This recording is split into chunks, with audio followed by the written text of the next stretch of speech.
आजाद कश्मीर में जी इलेक्शन हुआ है और वही रंडरोना मचा हुआ है। पॉलिटिकल पार्टीज का एक दूसरे पे धांधली का इल्जाम लगा रहे हैं, एक कह रही दूसरे, मतलब पाकिस्तान में नाशुक्री की इंतहा है। पीपल्स पार्टी वाले सारी वजारतें, सारे वजारत आला, गवर्नरशिप्स, ये सदारत का महल, ये सब लेके बैठे हुए हैं। लेकिन आज वो तानाजरी कर रहे हैं एस्टैब्लिशमेंट के ऊपर कि जनाब रियासत पाकिस्तान देखे कि भाई नून लीग का मफाद अहम है या आपको पाकिस्तान का, भाई रियासत को पाकिस्तान का मफाद अहम है। और आपको तो पता ही है आप लोगों की हैसियत क्या है जो पॉलिटिशियंस है। तो रियासत जो है वो पाकिस्तान में मफाद देख रही है, आपको एक सीट ना मिले, दो सीट ना मिले तो आप तानाजरी में उतर आते हैं। तो कश्मीर का इलेक्शन जो है, मैंने सोचा कि यार ये तो इस तरह ही एक दूसरे को रन रन होते रहेंगे तो इन पे तो बात ही नहीं करनी चाहिए। लेकिन कश्मीर के हवाले से एक बहुत तहलका खेज खबर मेरे पास मौजूद है, जो प्रोग्राम में आपको आगे चल के बताऊंगा। और वो बड़ी खतरनाक सिचुएशन है जिसको मैं आपसे डिस्कस करूंगा, बहुत ही खतरनाक, जो लोग आपको नहीं बता रहे पाकिस्तानी मीडिया पे, मैं आपको बताऊंगा कि कश्मीर के अंदर एक बड़ी जिसे आप कहते हैं इंटेंस, सीरियस और डेंजरस सिचुएशन इस वक्त है, जिसकी शवाहिद और जिसकी गवाही हमारे पास मौजूद है। प्रोग्राम में थोड़ी देर बाद शुरू करेंगे। यहां से चलें मेन स्टोरी की तरफ। तो हम जानते हैं कि मिडल ईस्ट के अंदर इस वक्त जो है वो अमेरिका में नेतन्याहू खुफिया मिशन पे पहुंच गया अमेरिका। और ये जो 2-3 दिन का होल्ड किया था ईरान के अटैक का, ये बताया जा रहा है अमेरिकन मीडिया के अंदर कि नेतन्याहू जाके डोनाल्ड ट्रंप को प्लान पेश करेगा कि जनाब अमेरिका का जो ईरान के पिकेक्स माउंटेन है उसकी लोकेशन किधर है। वो भी शवाहिद देगा ट्रंप को कि जनाब यहाँ पर जोहरी तनसीबात या जोहरी इनरिचमेंट का काम किस हाई लेवल पे जा चुका है, ताकि अमेरिका को एक दफा फिर इजरायली जस्टिफिकेशन, इजरायली एविडेंस मिल सके ईरान के अंदर तक जाके अटैक करने का।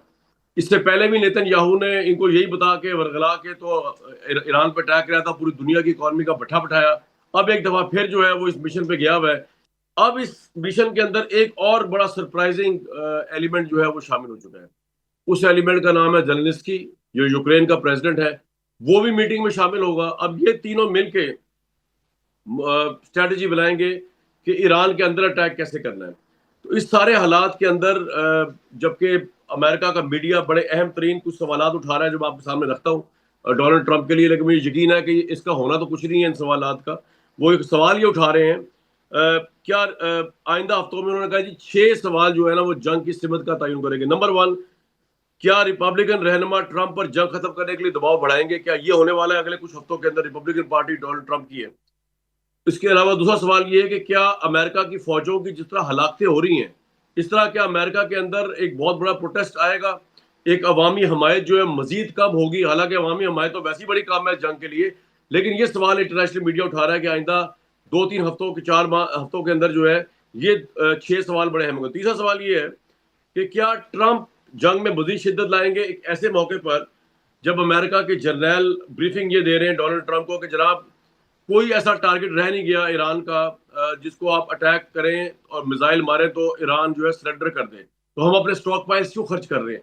ऐसे मौके में एक तीसरा सवाल ये उठा है कि क्या ट्रंप जंग में मजीद शिद्दत लाएगा? फिर सबसे अहम सवाल जिसका ताल्लुक आपसे, मुझसे, आम आदमी से, कि तेल की कीमतें अगले कुछ हफ्तों में कहां तक जाएंगी अगर ये कॉन्फ्लिक्ट खत्म नहीं होता? क्या ट्रंप अपने अहदाफ कम करेंगे? और आखिरी सवाल, क्या अमरीकी कांग्रेस जंग रोकने के लिए अमली इकदाम उठाएगी?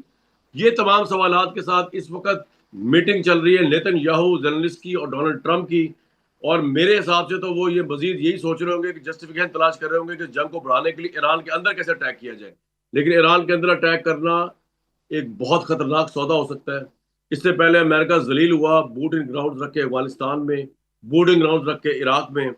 लेकिन जहां जहां जहां तक नेतन्याहू साथ साथ है अमेरिका के और डोनाल्ड ट्रंप के, वहां इनसे कोई भी नाकबंद देश गुफ्तगू जो है या डिसीजन जो है वो इस पर किया जाता। तो खैर यूक्रेन भी शामिल हो गया। तो बात करने की कोशिश करते हैं कि यहाँ पे मुज़ाकरात की बात भी हो रही है। अम्मान ने एक तजवीज़ पेश की है मुश्तरका स्टेट ऑफ हॉर्मुज़ की, जो मुझे यकीन है ईरान नहीं मानेगा, क्योंकि ओमान जो है वो गल्फ कंट्रीज के साथ बड़े अच्छे ताल्लुकात है, अमेरिका के साथ अच्छे ताल्लुकात है। तो अगर ये मुश्तरका तजवीज़ मंजूर हो गई तो ईरान का जो ओनली लिवरेज है अमेरिका और रेस्ट ऑफ द वर्ल्ड के ऊपर वो खत्म हो जाएगा। इसके अलावा इकोनॉमिक सैंक्शंस लगाने की तजवीज़ दी गई है कि हमलों का फायदा नहीं होगा। अमेरिका को तजवीज़ दी गई आप सैंक्शंस लगा दें ईरान पे। लेकिन ईरान की पूरी रिपोर्ट मेरे पास मौजूद है कि अरबों रुपयों का तबाह हो गया। उसके बावजूद जंग के दौरान भी उनकी इकॉनमी चल रही है, उनका डेली मामूल के काम चल रहे हैं, उनका बैंकिंग सिस्टम चल रहा है, उनका सारी जिंदगी का फेयर चल रहे हैं। तो सेक्शन से क्या फर्क पड़ेगा ये भी हमें नहीं पता। होने क्या जा रहा है, इस मीटिंग की क्या वैल्यू है, जानने की कोशिश करते हैं। सैयद मोहम्मद अली साहब, डॉक्टर शाहिद चीमा साहिबा, जनरल रिटायर्ड जाहिद महमूद साहब मौजूद है। मोहम्मद अली साहब, ये मीटिंग नेतन्याहू, जेलेंस्की और Donald Trump, what's your take? बहुत शुक्रिया कमरान साहब।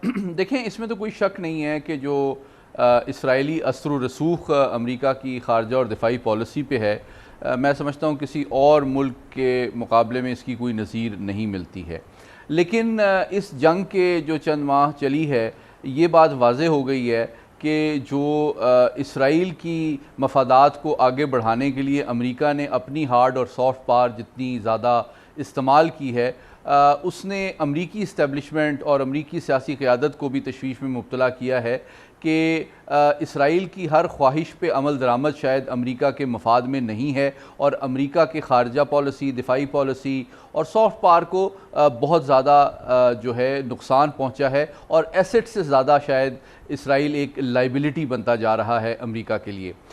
दूसरी बात ये कि इसराइल अपने अहम तरीन दोस्त से भी हाल ही में महरूम हो गया जब सेनेटर लिंडसी ग्राहम का इंतकाल हुआ, जो कि एक लीडिंग वॉइस थे जिन्होंने कायल किया सदर ट्रंप को इस जंग में शरीक होने के लिए।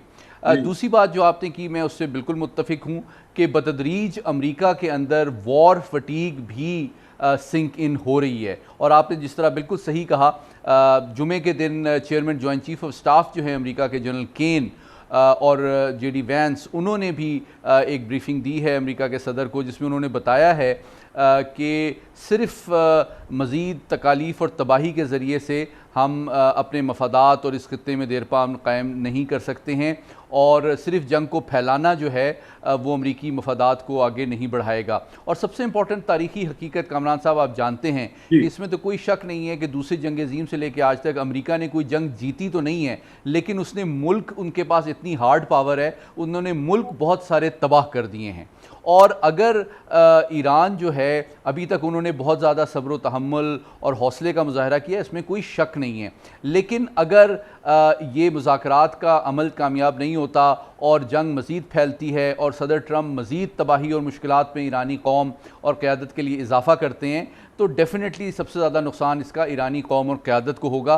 और उनको इस दानिशमंदी का मुज़ाहरा करते हुए इस वक्त पाकिस्तान और कतर की जो कोशिश है, उसका उन्होंने मुस्बत इशारे हमें मिले हैं पाकिस्तान को, ईरान से भी और अमेरिका से भी, जो कि बहुत खुश आइंद है कि अब वो चाहते हैं कि एक पीस प्रोसेस को मौका दिया जाए। और इसकी टाइमिंग इसलिए भी इम्पॉर्टेंट है कि चूँकि नेतन्याहू साहब इस वक्त आखिरी कोशिश करने के लिए वाशिंगटन गए हैं कि इसराइली मफादात के इस्तेमाल के लिए अमेरिका को दोबारा से कायल किया जाए। लेकिन मैं उम्मीद ये रखता हूँ कि अगर पाकिस्तान और कतर की कोशिश से ये मुज़ाकरात कामयाब होते हैं और अमेरिका को भी एहसास होता है कि बहुत ज़्यादा तबाही के ज़रिए से सदर ट्रंप सियासी मसाइल में भी अपने इजाफ़ा कर रहे हैं, अपनी दुनिया में साख को भी मुतासिर कर रहे हैं, और इसराइल के लिए इस्तेमाल हो रहे हैं, अमेरिका का कोई ख़ास फ़ायदा हो नहीं रहा, तो हर बात सदर ट्रंप की, नेतन्याहू साहब की मानना ना तो अमेरिका के मफाद में है और ना खुद सदर ट्रंप के सियासी मुस्तकबिल के लिए मुफीद होगा।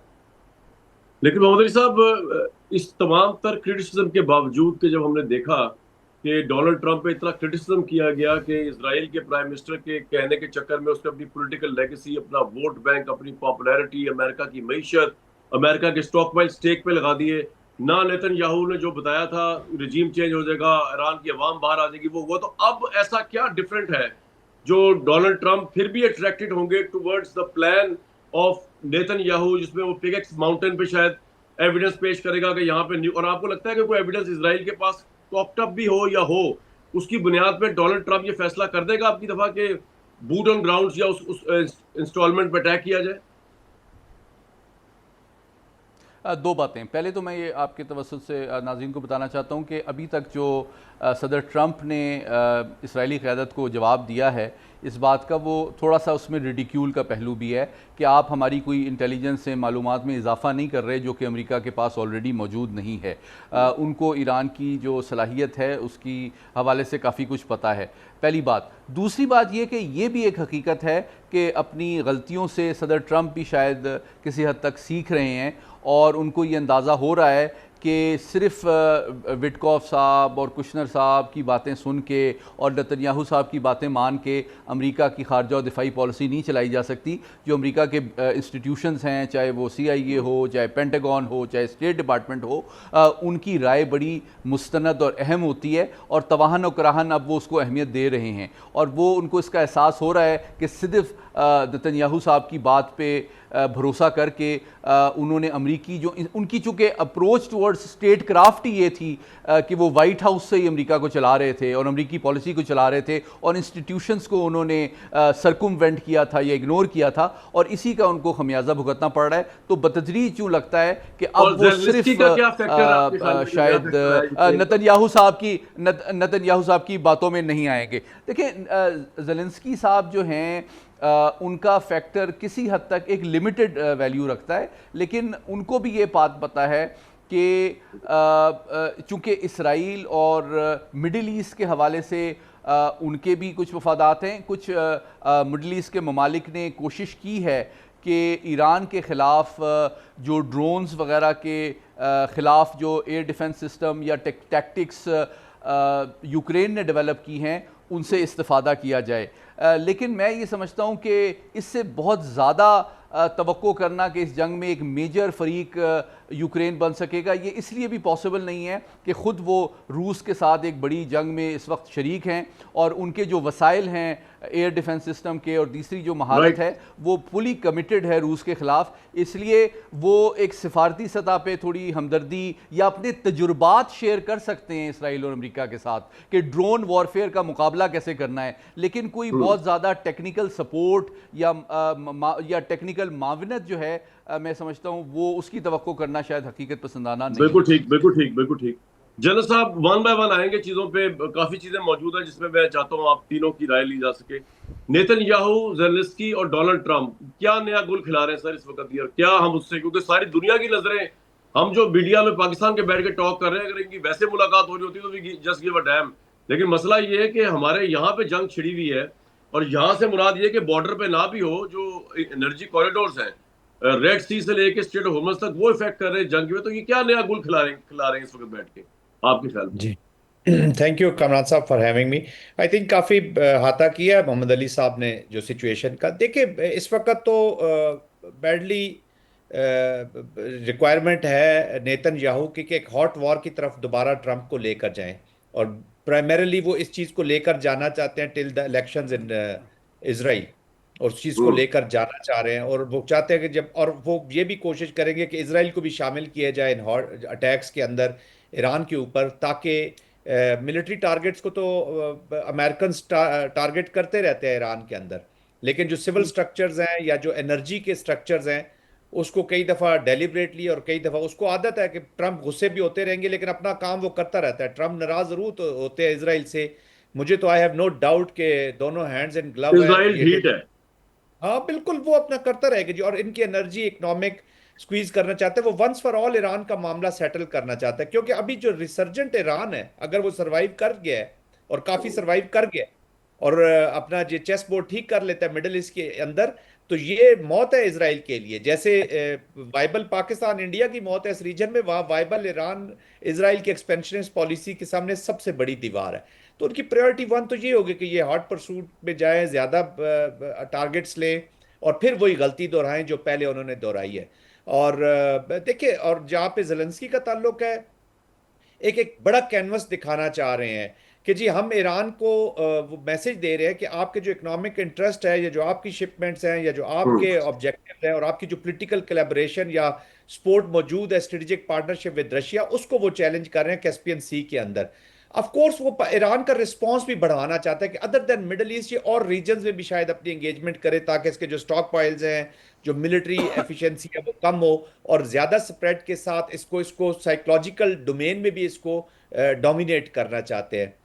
बट हैविंग सेड दैट, ये भी ईरान ने अब देखना है कि वो कितना इफेक्टिव रिस्पांस कहां तक लिमिट लेकिन रखना जनरल साहब, क्या आप तो माशाल्लाह कमांड करते रहे हैं, कोई 1% चांस ये हो सकता है कि ये जो आज प्रेजेंटेशन नेतन्याहू कर रहा है डोनाल्ड ट्रंप के आगे ईरान के जो माउंटेन्स के हवाले से, कि जहां पे वो एलिजिडली कह रहे हैं कि पिकेक्स माउंटेन में जौहरी मरकज बन गया है, कोई ऐसा 1% चांस है कि डोनाल्ड ट्रंप जो है वो दोबारा उसकी बातों में आके फुट ऑन ग्राउंड को ही सोच दे, और कॉन्सिक्वेंस क्या होंगे उसके? देखिए कॉन्सिक्वेंस तो ईरान की जो अभी सिचुएशन ये है जी कि पूरा ईरान खड़ा हो गया वाह। अभी ईरान के अंदर वो लोग जो ये हम्म। समझते थे न्यूक्लियर तो अब इररेलेवेंट इस तरह हुआ है फिलहाल कि जब तक हुर्मस का फैसला नहीं होता, क्योंकि अभी इस वक्त पावर प्रोजेक्शन हो रही है हुर्मस से।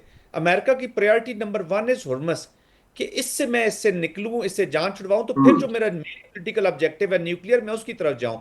How can they go directly to the, जाना तो नहीं चाहिए मतलब, और ऑलरेडी वो 10 दफा क्लेम कर चुका है जी मैंने ऑब्लिटरेट कर दिया उसको। Nobody will believe him in the future कि यार ये हर दफा कहता हम्म। है, हर दफा जंग शुरू कर देता है। तो आई थिंक उसके ऊपर पॉलिटिकल प्रेशर इंटरनल बहुत ज्यादा बढ़ेगा।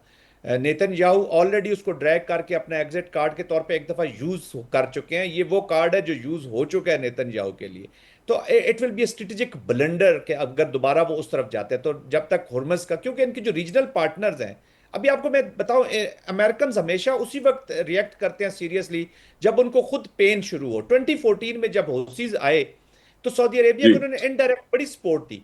2016 हम्म। में जाके एक छोटा सा ऑपरेशन इन्होंने किया जब इनके अपने रेड सी के अंदर शिप्स जो है वो टारगेट हुए। हम्म। 2024 तक फिर ये इन्होंने कभी उस चीज को खत्म, वो सना कब्जे में भी रहा। इनको ये सूट करती थी फ्रिक्शन इन दिस रीजन के सऊदीया भी रिड्यूस हो, एक्सपेंशनिस्ट डिजाइन चले जाए। 2024 में जाके फिर इनको, फिर जब इनके शिप्स रेड सी में टारगेट हुए तो इन्होंने जाके ऑपरेशंस किए सना में और ठीक ठीक हुसीस के ठीक। खिलाफ।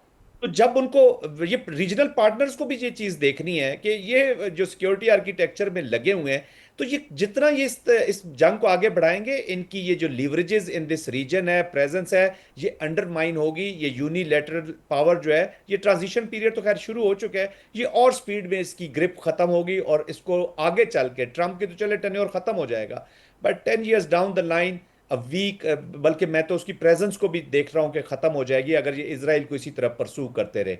और अगर बिल्कुल ये अभी ठीक। भी करते रहे, there is something other than the political objectives, there is something very serious about president Trump, जिसको एक्सप्लॉइट कर रहे हैं नेतन्याहू, जिसको शायद हमने अभी तक सही करके डिबेट भी ना बिल्कुल किया हो। ठीक। डॉक्टर शाजिया चीमा साहिबा, एक तो ये जो थोड़ा पीस आया है हमलों के अंदर, इसको आप क्या ये देखती हैं कि ये मजीद फर्दर प्लानिंग जो कि अब नेतन्याहू और डोनाल्ड ट्रंप और जेलेंस्की कर रहे हैं इस वजह से है, या किस वजह से है? और आपके ख्याल में ये जो मुलाकात हो रही है, एक्चुअल तो ये मुलाकात होनी चाहिए थी कि डोनाल्ड ट्रंप नेतन्याहू को समझाया कि भाई हमने अपना इतना लॉस करा लिया, पूरी दुनिया जो है उसके स्टेक्स हमने हाई कर दिए, पूरी दुनिया की इकॉनमी तबाह कर दी, तो अब तुम भी लेबनान पे हमले करने छोड़ दो और हम भी विड्रॉ करें ग्रेजुअली इज्जतदार तरीके से एग्रीमेंट करके। लेकिन क्या ये होने जा रहा है आज की इस मीटिंग में, या क्या होने जा रहा है? ऑफ कोर्स कामरान साहब, मीटिंग में क्या होने जा रहा है वो तो मीटिंग में बैठे हुए लोग ही बता सकते हैं। बहुत बेहतरीन तरीके से एनालिसिस ऑलरेडी इस पॉइंट का हो चुका है। मेरी अपनी एक अंडरस्टैंडिंग है, वो मैं आपसे शेयर ज़रूर कर सकती हूँ जी जरूर। कि नेतन्याहू जो है वो एक प्लान लेके वहाँ पहुंचा है। मैं और आप इस पेज पे बिल्कुल एक ही पेज पे हैं कि वो खाली हाथ नहीं है, और उसको पता है, वो अमरीकियों को बहुत अच्छे तरीके से जानता है। और एक वाहिद ऐसा इजरायली प्रेसिडेंट है सो कॉल्ड, जिसको पता है कि अमेरिका में किस तरह से सरवाइव करना है और उसके पावर कॉरिडोर में चलता क्या है। तो उसको ये बहुत अच्छी तरह से पता है कि ये जंग बेशक मेरे कहने पर ही स्टार्ट हो गई हो, ये अमेरिका ये जंग करना ही चाहता था। ये सिर्फ अगर कहा जाए कि इसराइल ने फेक इंटेल दी और डॉक्टर्ड इंटेल दे दी तो उसकी वजह से अमेरिका चढ़ दौड़ा, अमेरिका ने हम्म। तो आना ही था। इंटेल अगर गलत है तो इसका मतलब ये है कि उनके पास प्लान नहीं है। अब अमेरिका इस जंग में आगे बढ़ना तो चाह रहा है लेकिन उसके पास प्लान नहीं है। नेतन्याहू, मेरा खौफ ये है कि वहां पे एक प्लान लेके पहुंच गया है, और वो हम्म। प्लान जो है वो बेचने का मास्टर है। और उस प्लान में साथ में अगर जेलेंस्की वहां मौजूद होगा, जो जिसका जो ट्रेड है वो वही ये है कि स्टेज पे जाके लोगों को जो है वो महसूस करना है और उनसे तालियां बजवानी है। हम्म। तो उसमें वो ऑलरेडी ब्लैक सी में ईरान के जो वेसल्स हैं उन पे अटैक कर चुका है। और यूक्रेन जी। इस बात के लिए ईरानी मीडिया ने रिपोर्ट किया है, बाकायदा खबर भी दे रहे हैं कि इराक के अंदर यूक्रेनियन सेल जो हैं वो काम कर रहे हैं और जो कि हेल्प कर रहे हैं, और वहाँ पे जो उनके ड्रोन्स वगैरह यही उनकी स्पेशलिटी है। और ये आयरॉनिकली वो ड्रोन हैं जो टुकड़ों में, पीसीज में चाइना और ईरान दोनों से जाके असेंबल जो हैं वो यूक्रेन में हो जाते हैं। इस पे भी एक पूरी रिपोर्ट मैंने देखी थी। तो ड्रोन्स के हवाले से वो यकीनन जो है वो ये सेल आउट करने की कोशिश करेंगे। जो डॉट मैं कनेक्ट कर पा रही हूँ कि दुनिया में इकलौता चोक पॉइंट सिर्फ स्ट्रेट ऑफ हॉर्मुज नहीं है। अगर हम सी ऑफ एज़ाफ जो है और कैनाल वाया कैनाल बाल्टिक जो है उसको भी हम अगर बाल्टिक के सारे जो है काया कालिस टाइप्स या काया कालिसिस को इकट्ठा कर लिया जाए, और अगर हम रशिया और ईरान को एक थिएटर बना लें, तो यकीनन इसमें बहुत बड़ा जो है हमारे पास एक लिवरेज होगा, जिसमें हम सुएज कैनाल जो है उस तरफ, फिर इंडोनेशिया पे हम प्रेशर डाल रहे हैं स्ट्रेट ऑफ मलाका का, तो हम बहुत ज्यादा इकोनॉमिक प्रेशर डाल सकते हैं चाइना पे, जो कि हम्म। ट्रांसलेट होगा प्रेशर पे ईरान में, और फिर ईरान जो है वो घुटने टेकता हुआ हमारी तरफ आ जाएगा। अगेन ये डिसीजन हो सकता है, इसका ऑर्गेनिक आउटकम क्या होता है हमें नहीं पता, लेकिन इसमें से स्मेल ये आ रही है कि 17th सेंचुरी की पायरेसी की, कि पूरी दुनिया के जो आपस में राब्ते हैं वो समंदर से हैं, और समंदर के ऊपर पायरेट्स का कब्जा है। अब सारे पायरेट्स मिलकर जो हैं वो रास्तों के ऊपर कब्जा करने के बारे में बात कर रहे हैं। तो जेलेंस्की का वहां होना नजरअंदाज नहीं किया जा सकता, क्योंकि यूक्रेन ऑलरेडी बहुत ज्यादा इस चीज में इन्वॉल्व होना चाह रहा है। उसका अब जेलेंस्की का ग्रज क्या है? उसका प्रॉब्लम ये है कि आपने मुझे एक प्रॉक्सी वॉर में झोंका, 4 साल से उस जंग में हूं, 35+% जो है वो यूक्रेन ऑलरेडी रशिया के पास जा चुका है, 40% से ज्यादा मेल आबादी जो है इधर मुल्क छोड़ गई है या फिर वॉर की कैजुअल्टी है। मुझे सिर्फ ये कहा जाता है कि जी पैसे ठीक है उसे बेतहाशा मिल रहे हैं, लेकिन उसके साथ जो उसे सपोर्ट चाहिए, और आर्टिकल 5 के अंडर क्योंकि यूरोप और अमेरिका अगर इसमें शामिल हैं, तो फिर उसे नेटो की सपोर्ट चाहिए, और वो रशिया को जिस अंजाम तक पहुंचाना चाहते हैं सारे मिलकर, वो चीज उसे मिल नहीं रही। और उसकी भी अकलौती ख्वाहिश नेतन्याहू की तरह ये है कि अमेरिका ऑल इन इस रशिया की जंग में घुस जाए। अब नेतन्याहू चाहता है कि ईरान की जंग में अमेरिका ऑल इन इस तरह से एंटर हो कि वापस होना इसके लिए बहुत मुश्किल हो जाए, बाकी बात की बाद में देखी जाएगी। और ये तीनों अगर सर जोड़ के बैठे हुए हैं, और प्लान अगर नेतन्याहू का है, सपोर्ट सिस्टम और तसल्लियां अगर जेलेंस्की की हैं, और कच्चे कान अगर ट्रंप के हैं, मुझे इसमें से कोई अच्छी चीज बाहर निकलती हुई दिखाई नहीं देती, क्योंकि मिड टर्म का प्रेशर ट्रंप पे इतना ज्यादा है कि वो सेनेट में हर सेनेटर उनके लिए बहुत इंपॉर्टेंट है, और एलिजिडली तमाम सेनेटर अक्रॉस जो है अक्रॉस द आइल्स वो एपैक के पेरोल पे हैं। उनको इस वक्त नजरअंदाज करना या उनको नाखुश करना लेकिन डॉक्टर साहबा, ट्रंप अभी जो राइटर्स का सर्वे है तो ऑलरेडी 69% जो है वो अमेरिकन जो है वो कह रहे हैं सर डोनाल्ड ट्रंप ने ईरान में अमेरिकी फौजी मुदाखलत के मकासद आज की डेट तक वाज़ेह तौर पे बयान नहीं किए। इनमें 40% वोटर जो हैं वो उनकी अपनी पार्टी के भी हैं, तो हमायत तो वो खो नहीं चुका? आपको लगता है इलेक्शन तो लूज नहीं करेगा यहाँ पे वो? देखिए, इलेक्शन वो 2028 के तो डेफिनेटली लूज करेगा। मिड टर्म मैं के मिड टर्म। बारे में मैं जी मिड टर्म के बारे में मैं थोड़ी सी स्केप्टिक मेरे इस तरह से हूँ। देखें, अगर आप देखें तो रिसेंटली जो हुआ है जिसमें टॉमस मैसी का जो इलेक्शन हुआ है, 90% उस बंदे का पोलिंग रेट था, लेकिन उसका अपोनेंट जिसको जी। कोई जानता भी नहीं था, लेकिन वो एपैक बैक था, वो बंदा जीत गया। ठीक ठीक। अभी हम ये मुझे ये नहीं लगता, मुझे ये लगता है कि मिड टर्म जो है वो ट्रंप के उसी सूरत में बचने वाले हैं अगर जायनिस्ट लॉबी उनके साथ रहने वाली है। अगर वो उसको इस तरह से झंझोड़ देते हैं तो उनके लिए प्रॉब्लम हो जाएगा, और उस बिल्कुल ठीक। प्रॉब्लम को देखना नहीं चाहते। साथ में वो अपने जो उनकी काबूकी थिएटर है उससे वो इकोनॉमी जरूर ठीक ठीक ठीक। सेटल करना चाह रहे हैं, लेकिन हैरत की बात है कि मार्केट उनको कैसे रिएक्ट करती है। आई मीन ऐसे रिएक्शन की हम तो पूरी जिंदगी तवक्को ही करते रहे हैं कि ट्रंप कह रहे हैं जंग रुक गई है तो मार्केट स्टेबल हो गई है, और ट्रंप कह रहे हैं जंग मैंने दोबारा ये करनी ऐसे है ही तो हुआ है, ऐसे ही हुआ है। मार्केट। डॉक्टर साहब आपका पॉइंट आ गया। मुझे एक ब्रेक के लिए कहा जा रहा है कि ब्रेक के बाद सबसे अहम इशू ये है कि स्टेट ऑफ होर्मुज पे जो तजवीज पेश की जा रही है अम्मान की तरफ से, क्या अगर तो ईरान वो एक्सेप्ट कर ले फिर तो झगड़े आए थे खत्म हो जाए, लेकिन क्या वो एक्सेप्ट कर पाएगा?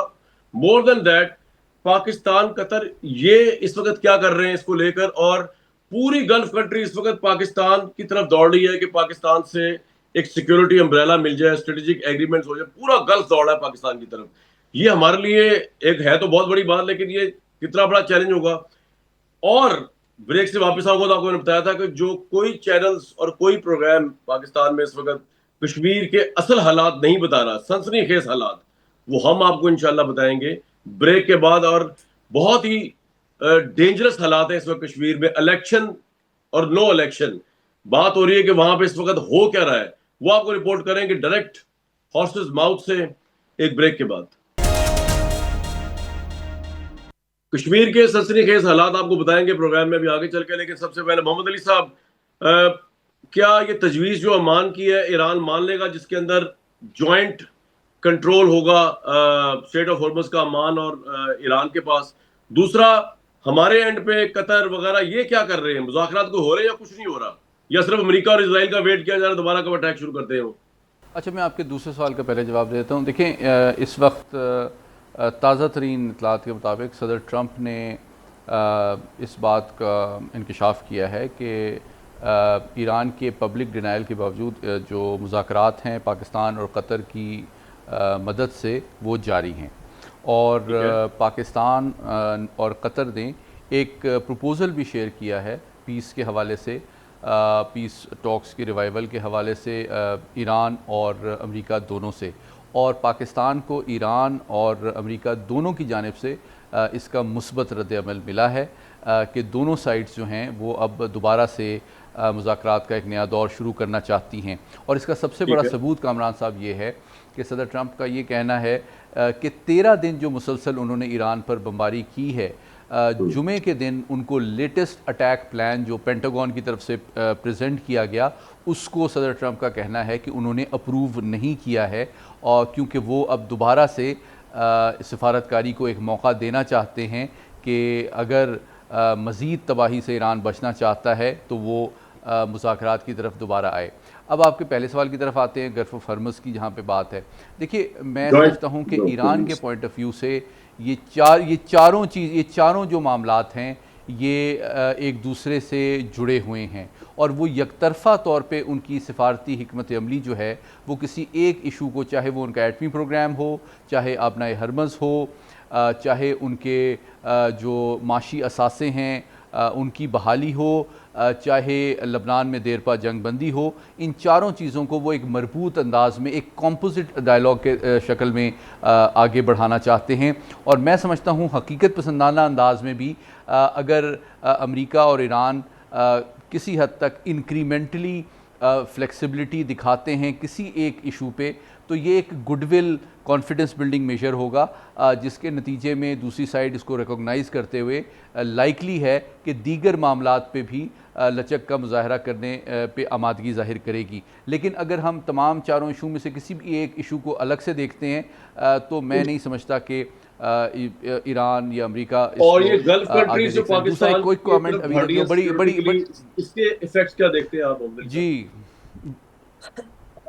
मैं समझता हूँ, देखें जी, ये दो बातों का बहुत बड़ा सबूत है। पाकिस्तान की ये डिप्लोमेसी का पाकिस्तान की तारीख़ में ये फाइनेस्ट आवर है कि पाकिस्तान एक रीजनल पावर के साथ साथ एक पूरी मुस्लिम दुनिया का सबसे बड़ा एक नेट सिक्योरिटी स्टेबलाइज़र के तौर पे सामने आया है, जिसका एहतराम और एतमाद जो है वो बैक यख्त अरब दुनिया और ईरान इंजॉय करते हैं। लेकिन सर इसके चैलेंजेस भी तो है ना साथ साथ। ईरान को दोबारा से मुज़ाकरात पे जी बिल्कुल हैं, लेकिन सबसे बड़ी बात मैं जो नौयत बताना चाह रहा हूँ पाकिस्तान की सिक्योरिटी कंट्रीब्यूशन की, वो स्टेबिलिटी को प्रमोट करना है, वो पीस को प्रमोट करना है, वो जंग और एस्केलेशन को प्रिवेंट करना है। तो सबसे बड़ी बात, पाकिस्तान वाहिद मुस्लिम दुनिया का अल्हम्दुलिल्लाह इस वक्त मुल्क है जिसकी मुशावरत जो है अप्रिशिएट और रिकॉग्नाइज और तस्लीम ईरान भी करता है, और तमाम और इसके नतीजे में जो पूरी हमारे अरब बरादरी और अरब भाई हैं वो एतराफ़ करते हैं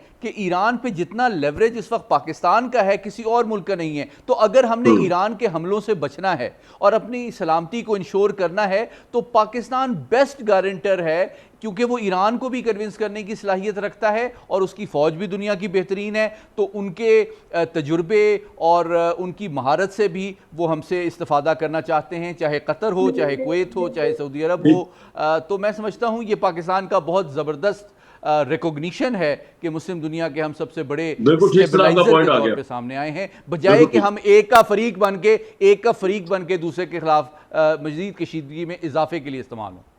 बिल्कुल जनरल साहब, अगर गल्फ कंट्रीज पाकिस्तान की तरफ देखेंगे सिक्योरिटी के लिए, किसी एग्रीमेंट वगैरह के लिए, तो ये हमारे लिए बड़ी जबरदस्त बात है, लेकिन ये चैलेंजिंग भी तो है सर, चैलेंजेस तो है इसके साथ साथ।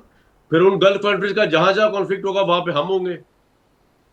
देखिए, दुनिया की जो भी मिलिट्रीज हैं, जो भी उनकी पावर है, आपकी जो मिलिट्री पावर एक एलिमेंट ऑफ नेशनल पावर होता है, वो जी कंट्रीब्यूट करता है इन ऑल अदर एलिमेंट्स को सपोर्ट करने के लिए। जी, पाकिस्तान इकोनॉमिक हमारा इश्यूज हैं, सीरियस इश्यूज हैं। जैसे मोहम्मद अली साहब ने कहा कि नेट स्टेबिलिटी प्रोवाइडर है, क्योंकि रीजन मिडल ईस्ट की एनवायरनमेंट, हमारे रीजन की एनवायरनमेंट, अफगानिस्तान, ये सारा आप देख रहे हैं। इसकी वजह से अब बहुत प्रेशर्स हमारी इकोनॉमी के ऊपर, हमारी सोशो पॉलिटिक्स भी डिस्टर्ब हो रही है। अपेरेंटली तुझे लगता है कि जैसे जी आप कोई किराए की फौज भेज रहे हैं या उनको क्यों डिफेंड करें। Yes, there are serious issues, लेकिन अच्छी कौमें जो होती हैं वो पूरा फायदा उठाती हैं अपनी पावर्स का।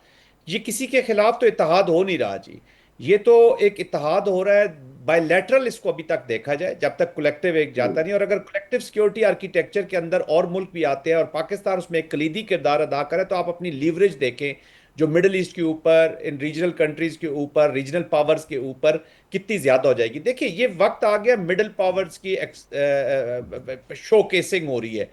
पाकिस्तान जैसी मिडिल पावर किस चीज का एडवांटेज ले रही है? अपनी access to the big powers and big offices and friends in the और रीजन। अपनी मिलिट्री स्ट्रेंथ का भी। Yes, of course. तो आपका इकोनॉमिक जो इश्यूज हैं, 25 करोड़ के आप मुल्क हैं मिडिल ईस्ट में, आपको पता है किस तरह के चैलेंजेस आ रहे हैं। Secondly, Israel, India along with few other middle eastern countries वो कंटेस्टेशन कर रहा है।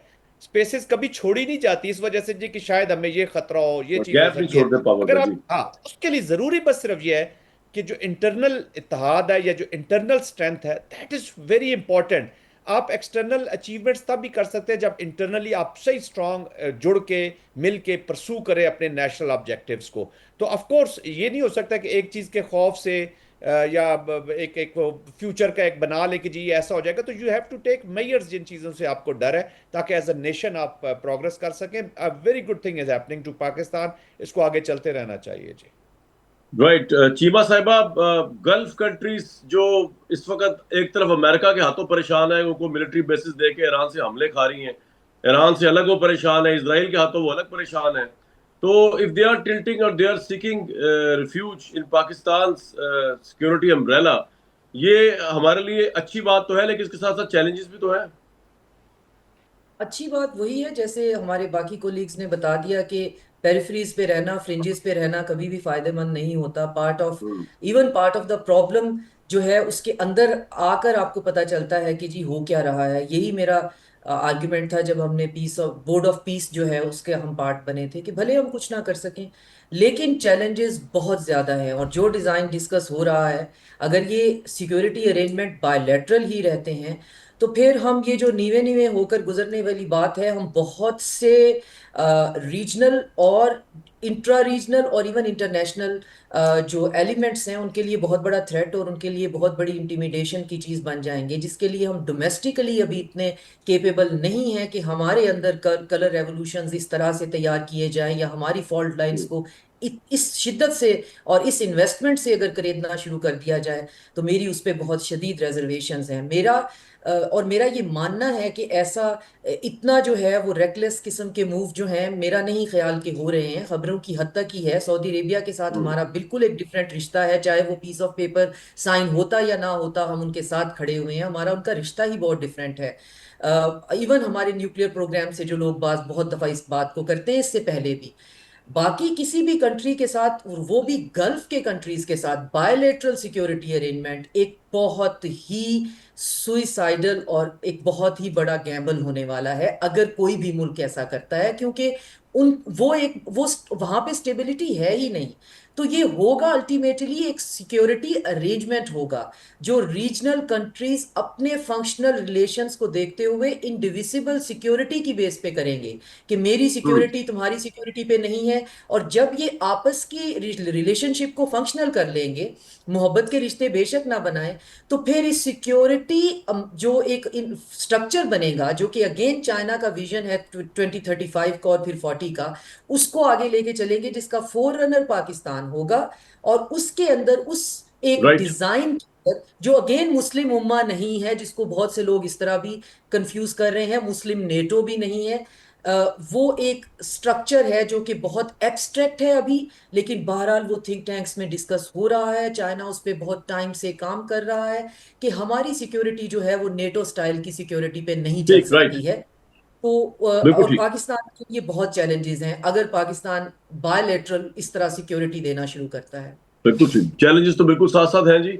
चैलेंज पाकिस्तान के एक अंदर भी है और वो इस वक्त कश्मीर का चैलेंज है। जैसे आपको प्रोग्राम के शुरू में मैंने बताया, कश्मीर के हालात, खतरनाक तरीन हालात और जो खतरात है वहां पर, उसके हवाले से हम आपको अब रिपोर्ट करेंगे। प्रोग्राम के आखिरी हिस्से में डिटेल के साथ रिपोर्ट करेंगे और आपको evidence in form of testimony सुनवाएंगे वहां हो क्या रहा है एक्चुअली। शायद कोई और आपको नहीं बताएगा, जो हम यहाँ से बताएंगे आपको इस प्रोग्राम में ब्रेक के बाद।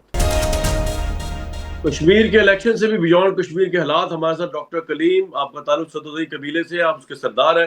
डॉक्टर साहब, क्या हालात है वहां पर इस वक्त कश्मीर में? तो शायद भाई हालात तो आपके सामने है। वो तो आज तो कुछ ज्यादा सूरत हाल बिगड़ गई, लेकिन ये कोई अब्रप्ट नहीं है। ये तो पिछले तकरीबन 1 महीने से ये मामला चल रहा था। आज समझे उसका एक ऑलमोस्ट क्लाइमैक्स है। हालात तो वहाँ पे इतने अच्छे नहीं है। नहीं, कालादम जॉइंट अवामी एक्शन कमेटी कर क्या रही है? सुना है वहां पे कोई टेररिज्म के भी शवाहिद मिले। देखिए, कलदम होने से पहले जो इनकी शुरुआत थी वो तो बड़ी सिंपल थी। बड़े बड़े कुछ कुछ उसमें से अनरियलिस्टिक मुतालबा थे, लेकिन कुछ तो जेन्युइन थे। लेकिन आहिस्ता आहिस्ता इसमें कुछ एलिमेंट ऐसे शामिल होते गए कि वो फिर वायलेंस की तरफ चले गए। तो वायलेंस तो कभी भी इसका बेसिक एजेंडा नहीं था, लेकिन इसमें बहुत से एक्टर इन्वॉल्व हो गए, जिसकी वजह से ये अब ये एक होस्टाइल मॉब बन गया और ये स्टेट के खिलाफ चल पड़ा। हालांकि किसी बेसिक एजेंडे में या वहाँ जो लोग हैं या हमारे कबीले के जो लोग हैं वो इस माइंडसेट के नहीं थे कभी भी। लेकिन डॉक्टर साहब, वहां पे भी ये कुछ लोग धरना दे रहे हैं, और क्या धरने में कोई दहशतगर्दी का एलिमेंट भी शामिल है? देखिए, हमारी फर्स्ट हैंड इंफॉर्मेशन है, चूंकि डे वन से हम इनके साथ ट्रैकडोर डिप्लोमेसी में इन्वॉल्व हैं और जो जिम्मेदारान हैं उनके दरमियान एक ब्रिज का हम गैर एलानिया तौर पे काम कर रहे हैं। लेकिन हमारे चूंकि अंदर जो लोग हैं वो कम्युनिटी के लोग हैं, तो जो इन्फॉर्मेशन मेरे पास वहाँ से आती रही वो यह आती रही कि कुछ लोग ऐसे मौजूद हैं जो गैर मारूफ हैं, जो मकामी लोग उनको नहीं जानते, हत्ता कि तंजीम के लोग भी नहीं जानते, और वो लोग मसल्ला है और उनके जो इरादे हैं वो बड़े बड़े होस्टाइल हैं। ये हमें आज से तकरीबन यूँ समझिए कि महीना पहले की ये इंफॉर्मेशन थी कि इस तरह के कोई एलिमेंट्स वहाँ मौजूद हैं। नहीं तो वो आपके ख्याल में वो क्या है? वो उनके पास असला है, उनके पास गोला बारूद है, वो दहशतगर्दी के जिम्मन में कैसे आते हैं वो लोग, जो एलिमेंट है देखें, दहशतगर्दी के, जो धरने में आपके बकौल शामिल है? दो तीन चीजें आप देखेंगे। एक तो यह है कि आहिस्ता आहिस्ता ये मॉब जो है इसको टेक ओवर कर लिया एक होस्टाइल मॉब ने, और वो लोग हैं जिनके पास कभी 4 बंदे इकट्ठे नहीं हुए। और ये जो लोग जो एजिटेशन कर रहे थे, इनमें बोलने वाला कोई नहीं था और उनमें सुनने वाला कोई नहीं था। तो उनके जो स्टेज से ऐलानात हैं उनसे आपको ये अंदाज़ा हो जाएगा कि ये एक पूरी एक साजिश है जिसके तहत ये लोग आए। और जब वो ये कहते हैं जी कि हमने त्राड़खल में ये किया, हमने मीरपुर में ये किया और हम ये भी करेंगे, और कल परसों में जो तकरीर थी किसी की, मैं देख रहा था कि उसने कहा कि हम ब्रिगेड हेडक्वार्टर पे हमला करेंगे, हमारे पास इतने वसाइल मौजूद है। तो उन लोगों के पास जाहिर है मॉडर्न इक्विपमेंट मौजूद है, असला मौजूद है। अब ये नहीं मालूम कि असला उनके पास कहाँ से आया, लेकिन हमने इनको ये वार्न किया था कि भाई आप इसको डिले करेंगे, अगर आपको इस तरफ जाएंगे तो फिर बहुत से दूसरे एक्टर जो इन्वॉल्व हो जाएंगे और अंदर से कोई शरारत करेगा और उसका रिएक्शन बड़ा ब्रूटल होगा। वैसे हैरान कुन बात है कि असला कहाँ से आ गया कश्मीर में? क्या आपके ख्याल में इंडियन पैसेज से आया ये? देखें, अगर आप यहाँ की डायनामिक्स समझते हो, जियोग्राफिक समझते हो, तो ये जो हमारा पुंछ का बेल्ट है जो कि मंडोल है और ये रावलाकोट सेक्टर है, इसमें तो you just can walk down the hills. वो उसमें कोई इतने, वो कई दफ़ा इंडियंस जो है वो हमारे यहाँ अंदर भी आए हैं नीचे हजीरा के बॉर्डर के ऊपर, हमारे घरों के आगे लोगों को उनने चढ़ी शड़ी लगाई। तो ये असला तो वहाँ से आ सकता है, कोई इतना मुश्किल काम तो नहीं है। बहुत शुक्रिया डॉक्टर कलीम, हमें बता रहे थे कश्मीर की सूरत हाल, वहाँ पे मरलावार इलेक्शन का सिलसिला जारी है। मुझे दीजिए कल तक इजाजत।